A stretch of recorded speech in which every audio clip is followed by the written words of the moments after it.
This morning, we're in Mark chapter 7. We continue our study in the book. So if you've got a pew Bible in front of you, one that's in the seat underneath you, and you want to follow along, turn to page 1000 and then keep going. We're around there, right? So Mark chapter 7 this morning is where we begin. And I just want to ask this question as we start. Are we going to be merciful? I think it's an important question for us to ask, and the reason is because in our world in general, there's a choice. You can be merciful, you can show undeserved kindness to people, or you can be a winner, the way that our world defines what it means to win, which is that you can never give what you don't want to give, right? That you never have to pour yourself out in ways you don't want to. You are never on the wrong end of things. Or you can be merciful. You can follow Jesus' call that we see here in these 7 verses. Are we going to be merciful? Well, there's a moment here. Jesus and the disciples have moved out of what was historically the territory of Israel. They've moved out into the northlands, into a place called Tyre. And in that area, they are pursued by a woman who's pleading for Jesus' help. She's calling out. And if you read this account in the book of Matthew, it'll show you a couple of added details. For instance, when she's first calling out to Jesus, Jesus doesn't answer her. There's just silence. And when you read this, the idea is not just that she calls out once or twice, but the idea is that she's constantly pleading. One thing that Matthew also captures is this fact that the disciples have a very particular push-off mentality toward this woman. Here's what happens. They walk out of this territory into a home, and she follows them, and the disciples are like, hey, can you send this woman home? She's pleading, she's interrupting, she's kind of annoying in some way. But she's come to them because her daughter is struggling. Her daughter is being oppressed by a dark spirit. And I hope that you'll allow that to sit in for a second, to kind of sink into your brain, what it would mean for someone to be oppressed by a dark spirit. Now, it's false to think that the ancients in Jesus' day were somehow more superstitious than us. I think it was just as troubling for them as it would be for us. This woman is saying, help my daughter. If you've had a child who's struggled with mental illness, and then you can imagine adding the dimension of spiritual oppression to that. This is a desperate situation. So in that moment, what we see is that Jesus turns and finally gives a response. After the disciples say, send her away so that she can get help somewhere else. And it's very reminiscent of the way that they dealt with the 5,000. You remember? Send them away to go get some bread. The disciples have now, they're on quite a losing streak at this point, right? Because they have the feeding of the 5,000, they don't get it. They have the windy conditions on the water when Jesus walks to them and they marvel, they don't understand. And then you have Jesus dealing with the unclean hands and eating, and the disciples again don't get it. They're not following where Jesus is going. They don't understand his parables. And then you have this big moment, and yet again, they're on the wrong side of things. Jesus uses this opportunity now to teach them. And what he says is still a challenge for interpreters and readers today. What he says is, to this woman who's calling out, he says, can I give food meant for the children to dogs? Can I give food meant for children to the dogs? Now, it's stunning for a couple of reasons. One, nobody likes to be called a dog. It doesn't matter how pretty you make this, all right? The second reason why it's stunning is because we're used to Jesus being an immediate good response to people who are desperate. We tell people all the time, go to Jesus in your desperation and he will respond. So when we read this, we think, why on earth is Jesus resisting this? I think there's very good reason. What we're going to see is that mercy, if you and I are going to be merciful, that mercy can kill us if it comes from us. But the mercy that comes from God gives life. And that's the reason for the difficulty of the parable. Join me as we look at it here from Mark chapter 7, beginning in verse 24. Now, from there he rose, went away to the region of Tyre and Sidon. He entered a house, did not want anyone to know, yet he could not be hidden. I don't think it's odd to think that Jesus doesn't want anyone to know. I think in part what he's doing here is he's probably instructing the disciples because they keep getting things wrong, right? Jesus immediately withdraws. This is what happens. Verse 25, immediately a woman whose little daughter had an unclean spirit heard of him, came and fell down at his feet. Now the woman was a Gentile, a Syrophoenician by birth. So this is that northern area just outside of Israel, Syria, modern-day Syria. She begged him to cast the demon out of her daughter. And he said to her, let the children be fed first, for it's not right to take the children's bread and throw it to the dogs. But she answered him, yes, Lord. Yet even the dogs under the table eat the children's crumbs. And he said to her, for this statement, you may go your way. The demon has left your daughter. And she went home and found the child lying in bed and the demon gone. Well, friends, where we want to go this morning as we think about the mercy of God is that mercy kills if it comes from us. This is the first thing we kind of see in this text. Now, one of the things that might challenge us immediately is that Jesus doesn't do what he often does with outsiders, poor people, weak people.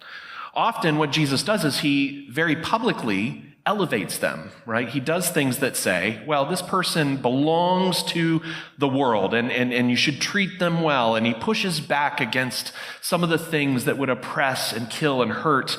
But he doesn't do that here. And I think one thing that's important for us to know is that Jesus is approaching the most important thing. The most important thing is not that this woman needs to be responded to and elevated socially. It's not the social dimension that's most important to Jesus, although he often pays attention to it. It is her desperation for mercy. And so the issue of Jesus meeting the mercy need, the undeserved kindness need, that's big enough. We don't need anything else in this text but for Jesus to meet that need first, right? Now, we may not think that's enough, but that's what Jesus is doing here. And so we have to deal with that a little bit. So he engages in the mercy need, and the reason why that matters is because you and I are so bad at this, okay? We're so bad at this. Mercy, undeserved kindness, either towards somebody who you don't know, they haven't deserved it at all, or they've done contrary to deserving it, they undeserve it, right? When we extend mercy, often one of two things or both at the same time happen. One is that other person becomes indebted to us. You are going to pay back the good I've done for you. Now, they may not know they're indebted to us, and that's the trick, right? You indebt them privately, The second thing that often happens is we become bitter. And in particular, when we are kind to someone who doesn't deserve it, and they don't respond the way we want them to, right? I want you to imagine for a second, those of you who are married, that this has ever happened to you, okay? Receiving goodness from a spouse that you don't deserve, and then you don't respond well, and then your spouse is particularly put off by that fact, okay? Just imagine this scenario, or a friend of yours that's ever done this, okay? That's the challenge. We're called to mercy, but mercy often makes us bitter, and it often puts other people in a situation where they're indebted to us, and so they're trying to pay us back, and it's a burden on them. So the reason why Jesus is diving into this, and what we'll see, is that Jesus is dealing with an imbalance that often occurs when we try to be merciful, which is that you and I, on our own, do not have the internal resources to be merciful without becoming bitter or without indebting people, okay? You and I do not have the internal resources to do that on our own.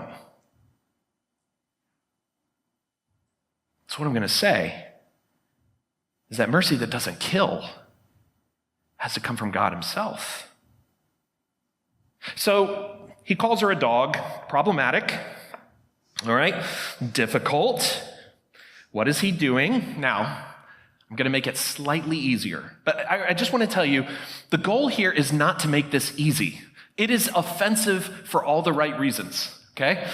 We often, expositors or researchers or academics tend to go in one and two ways with this text, which is either when he said dog, he meant a really cute little pet dog, right? Don't be upset about that. The dog is so cute and precious and beloved, all right? Now, some of you may have a pet name for your spouse. You don't actually treat them like a pet, right? At least I hope you don't. Then the other side of this is the person who says, well, yes, this is a great moment where we see Jesus being corrected. Jesus is not just. He's not evolved enough. He's a man of his time, and this woman courageously is showing him not to be so prejudiced, right?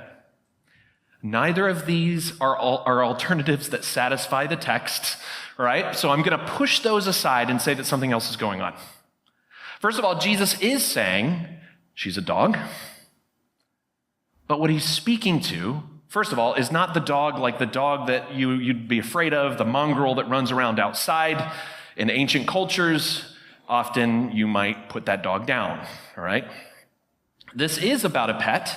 But the point isn't that the dog is cute and adorable. The point is that Jesus is saying the dog is within the house, right? So he's pointing out, yeah, you're not the children of Israel. You're not the Israelite to whom I've been sent first because I'm keeping my promise to save God's people, right? To save people, the Father, Son, and Holy Spirit, together covenant, they will save God's people and through it, the entire world. You're not the children of Israel, but you are in the house. So Jesus says, okay, I can't give the bread to this one, but I give it in this way. So that even in the house, Jesus uses this terminology when he says dog. He says the dog that's the pet, the dog that belongs. And then what she does is she kind of hits it back to Jesus.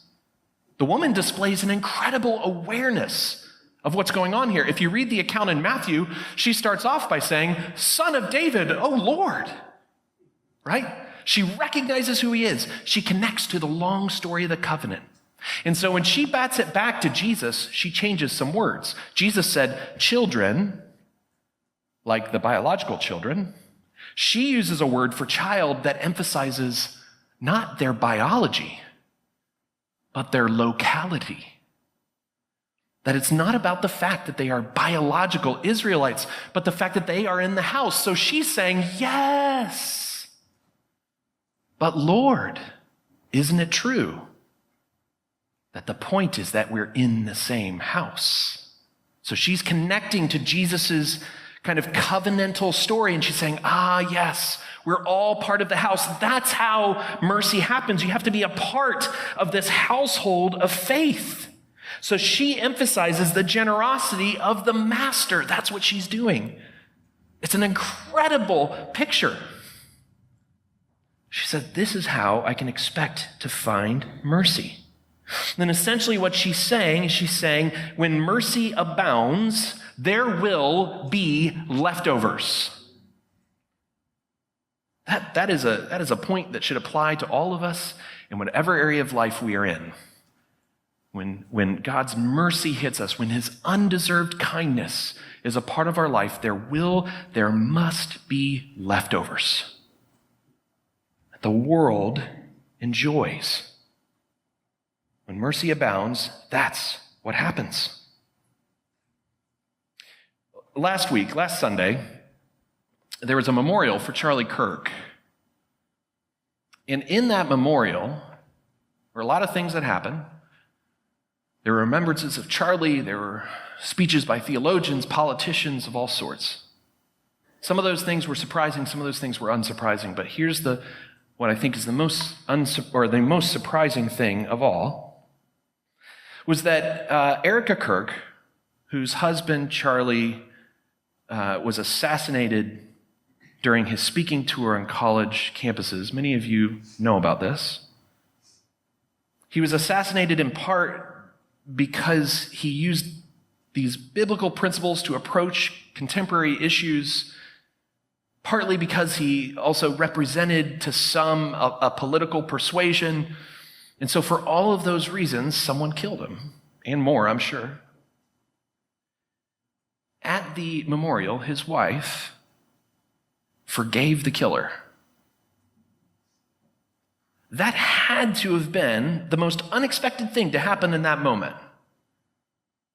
That a woman who has been so wounded at that moment does something. And look, you can't debate. Here's one thing you cannot debate. In that moment, she risked comforting her husband's killer. No matter what you think about how it was done, no matter anything else, in that moment, she risked that her husband's killer would be comforted by those words. It was an extraordinary moment of humanity, but it was also a fairly ordinary moment of Christianity. The world is bewildered by that, shocked. Mercy given to the undeserving. It blows the world away. The difficulty of mercy is the reason why Jesus gives us this parable. You and I, we can't extend mercy without it making us bitter or indebting someone else. So we have to ask, how is it possible? How does this happen? What does Jesus do to allow us to do this? And in the meantime, instead of mercy, we often do the alternative, right? We say we forgive one another, but we're cold. You know, Nate Bargatze's got that great bit where he talks about the husband and wife who are fighting. He says, you're never more polite than when you're in a fight with your spouse, you know? You're just very distant, very cold, very otherly. Why do we do that? Because we don't want to be embittered. We give a little. We need to reach out to someone. We need to care for them. We do it distanced. We do it by text if we can, right? It's easier. We stay away. We don't give mercy because mercy can hurt. It's tough. We choose the alternative. But in fairness, I just want to say this. It's possible, and I want us to consider this, that part of the reason why it's hard for us, the part of the reason why we push back at the idea of kindness toward the undeserving, part of the reason why when you hear this, it creates a kind of tension and anxiety in your heart, may be because you are unfamiliar with the mercy of God. You cannot give what you haven't received. And one of the ways that you may know that you haven't received the mercy of God is if you cannot extend that mercy to others. Well, what do we do about that? How do we have the mercy that doesn't kill? How do we have the mercy that gives some kind of life? Well, this is where we begin to dig into the way in which these two interact. So if we're going to have the mercy of God, if we're going to have life-giving mercy, it has to come from him, all right? So this woman and Jesus and the disciples, what they're doing is they're kind of exploring together the story of God's mercy. This woman, she kind of confirms Jesus' faithfulness to his promise, son of David. She recognizes that it's a house and there's the house dog and all of these things are happening. She's recognizing all of this. And what she's learning is that the bread that must be cast out, cast into the world, is not just God giving something to the world. It's God giving himself to the world. The challenge of this text and where Jesus kind of draws her in, and he doesn't initially answer, and he lets her plead. And when they get into this conversation, then the disciples think that she should be sent away. At that moment, Jesus kind of puts her in the position where she has to recognize this. What you're asking me to do is not a small thing. To give mercy costs Jesus. If we are going to give mercy, it has to come from Jesus, who wasn't just merciful. He gave himself to that mercy. As a matter of fact, I want you to hear it this way. The atonement provides, and this I think is in your notes, the atonement provides for every debt that is heaped up by human mercy to be paid by divine mercy. Because of the atonement, every debt of mercy that you pay, every forgiveness that wasn't responded to correctly, every love that you extend to somebody who responds to you unkindly, every one of those, every debt that you incur in expressing undeserved kindness to others is paid by the divine mercy of God. That is the secret sauce that has allowed Christianity to retain its place in the world for 2,000 years. Nobody else has a way to live this way in mercy. Only you do. Nobody else can run unlimited debts. You and I can, because Jesus paid it all. That's what we have. You know, among the people who were kind of in the news, Jimmy Kimmel, who has a late night talk show, was suspended for his comments regarding Charlie Kirk's assassination. And there was back and forth about, the politics and other things. But the thing that really interests me is that he came back on the air and something extraordinary happened. In the middle of a monologue, he said, as he talked about Erica Kirk, he talked about her forgiveness of the killer. And then he said, as a Christian, he recognized this was central to the teachings of Jesus Christ. Can you imagine any other circumstance where the public airwaves would have heard somebody saying that, except that a woman forgave her husband's killer? He risked comforting the people who tried to keep him off the air at that moment. But so moved was he by this reality of forgiveness that he had to talk about it. What an incredible moment. He does this because it is mercy that comes not from human beings, but from God. What Jesus and the disciples and this woman do is they explore the depths of God's mercy together. It reminds me of Abraham when he's bargaining for the life of Sodom. You know the story, he starts out with God and he's bargaining. What if there are righteous people there? Don't sweep them away with the wicked. And he says, what if there are 50? And then he does this bargaining thing, he bargains down all the way to 10. What I love about that is that Abraham gives up before God does. Abraham doesn't ask, what if there are 5? What if there's 1? My guess is that God would have said, yes, absolutely. My guess is that God would have said, yes, I will not destroy. But Abraham doesn't ask. When the Syrian woman, when the disciples, when Jesus at this moment are exploring this story, when they're batting it back and forth, the woman's realizing, wait a minute, it's not just that you're going to heal my daughter, it's that your grace and your mercy is so big that it overflows onto the ground and all kinds of people get to eat under this table. And actually, not only is my daughter going to be healed, but I get to belong to this family. It's an incredible, beautiful story. What do we learn? We learn this. For the Syrian, Jesus became like her. For the dogs, Jesus became a dog. For the hurting, Jesus became broken. For those who needed to be forgiven, Jesus became the cursed one. Jesus stood in their place. And the reason why someone like Erica Kirk could make the claim that she could and forgive a man who made her a widow and who made her daughter or her children into orphans, the reason why she could do that is because she knew that the crumbs had fallen to the floor and that she had received them, though she didn't deserve it. And as a result, even the shooter could gather beneath the table and eat those crumbs too.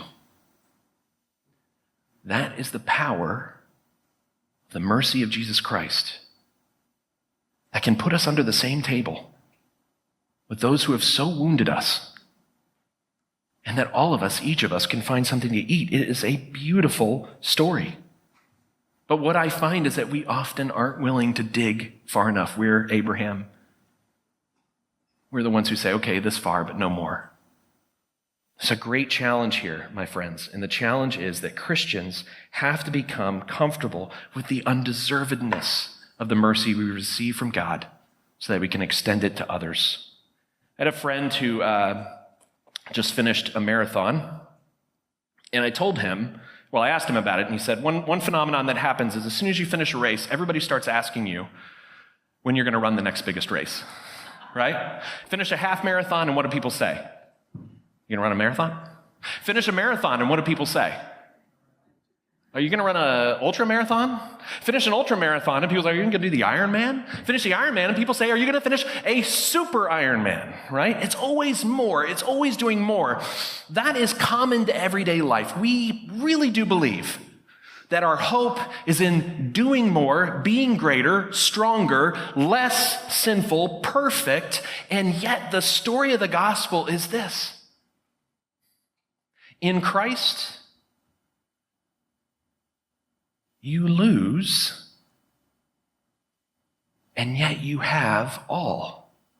That you can go into the ground, that you can suffer, and from a place of loss, you can yet lose more and not lose what matters most. Erica Kirk, grieving, she speaks mercifully of Jesus like no one can, because she lost, and yet she could lose more. Jesus, when he's speaking to this woman, yes, I can heal your daughter, but to heal her, I'm going to be cast out. I'm going to be cast around like bread, and I'll be eaten up. He's born into the world, and he suffers into the world, loss upon loss. It's the atonement that provides for every debt heaped up by human mercy. The atonement provides the way. Now, here's where I want to end this morning, which is to say something very hopeful for us, right? Here's the hopeful thing. The hopeful thing is that God's mercy in the hands of God's people is the hope of the world. This is super encouraging. By the way, hold on to a couple of passages that are really important. One I just kind of blew by, and I want you to hold on to it. Here's what it is from Ephesians 2, verses 11 through 14, okay? I want you to take a look at this for a second, because what's beautiful about this is that Paul is talking about the Gentiles, and here's what he says. Therefore, remember that at one time, you Gentiles in the flesh, called the uncircumcision, by what is called the circumcision. So he's talking about the Jews. Made for flesh by hands. Remember that you were at that time separated from Christ, alienated from the commonwealth of Israel, strangers to the covenants of promise, having no hope and without God in the world. That's the Syrophoenician woman. But now, in Christ Jesus, you, who were once far off, have been brought near by what? By the blood. And what does it say after that? For he himself is our peace, who has made us both one and has broken down in his flesh the dividing wall of hostility. He himself is our peace. He himself is our welcome. He himself is our food, so that we can be merciful. All right, now let me take you to this. How do we do this? How do we approach this? Well, I'm going to have to hurry up a little bit, so let me just put it this way. As we seek to live hospitably in the world, as we seek to deal with people who need mercy, here's the dynamic that's going to happen. You and I are going to need what we can't instantly give. We're going to need to give to others what we can't give. We're going to be put in that place of neediness regularly. Here's what's going to have to happen. You and I are going to have to tell the story of God's mercy by the way that we extend mercy in the world. This is an incredible evangelistic opportunity. You may have thought that the great evangelistic opportunity is for you to be able to primarily just reason the gospel, but here's the way that the gospels move forward, not just by reasoning out the truth of the gospel, but by embodying it. Those people that need something from you and you don't want to give. The objects of mercy in your life that hurt you. These are opportunities for the gospel.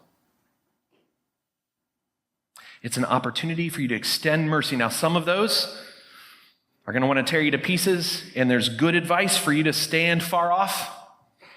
There's some of those that are going to seek to do you significant harm. What I want to encourage you to do is to recognize the opportunity to forgive where you can, where you must, to extend mercy where God gives you the opportunity. And friends, I'm going to put it this way. You must lose. You must. You must lose in this life if you have Jesus. You have to carry your cross. You have to take on Jesus. You have to need his grace and his mercy. Friends, this is the story that will tell the truth that the world needs to hear. How are they going to learn it? They're going to learn it because Christians are being unusual in their care. They're going to ask questions like, why did you come to my house and sit with me? We barely know each other. Why did you give what you can't afford to give? I'm just another human being. How could you live this generously, this caringly? How could you forgive me when I hurt you that way? I don't understand this. And you know what? That's the opportunity for the gospel. In my experience as a pastor, it is the number one way that people are converted to the faith. They experience the mercy of God through someone else.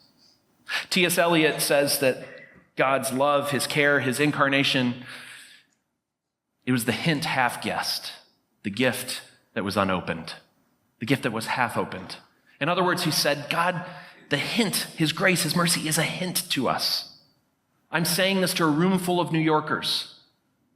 We cannot be looking out for number one and expect to minister the gospel. We cannot. We're hard driven. We're competent people. We're busy. The gospel cannot be ministered unless it's done so inefficiently, costly, mercifully. The good news for us this morning is that Jesus has given us a way. He's given us his Holy Spirit. He's met with us, and we have all that we need. That application for you this morning, which you saw it, we just said it, was that you and I, undeserved kindness has to be the gift that your life unwraps. Your life has to unwrap that for people who need it. That's our calling as God's people, to pursue the mercy of God, make it understandable to the world.